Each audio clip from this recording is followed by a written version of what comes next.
A friend of mine gave me a mixing job. He sent me all the files over the internet and I put them all up on Logic and did a mix for him, and it was really nice to hear somebody else's stuff after this lockdown business.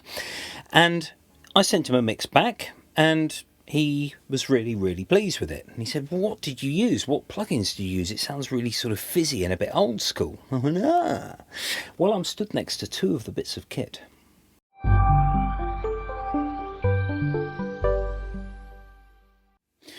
So he sent me his mix and I put it through this and this.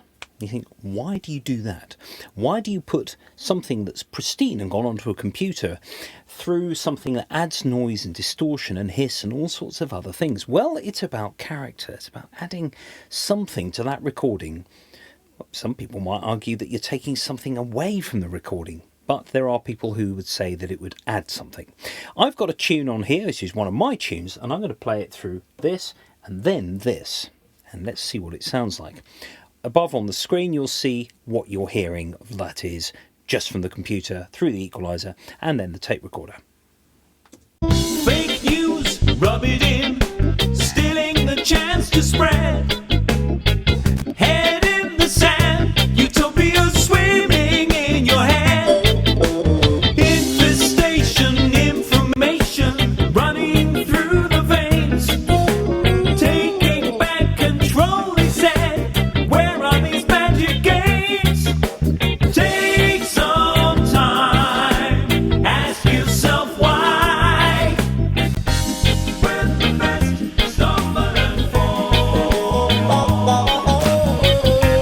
come and fall, and you will fly.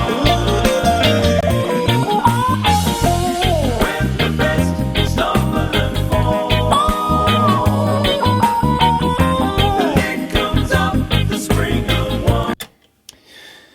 So I would argue that the tape machine actually does add a bit of its own character onto my tune. Now you can hear that I quite like my Steely Dan and my reggae and my 10cc and all of those sort of things. And of course, in the heyday of these bands, they had reel-to-reel tape. That was their storage media. They didn't have computer recording until really the early 1980s.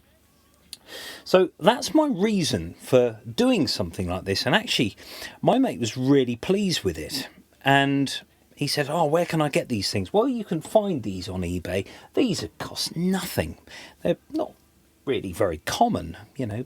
These are, you have to really look for one of these. This one runs at high speed, which is 15 inches per second of tape. So that's quite expensive in actual recording tape. But I think it's worth it. I really do.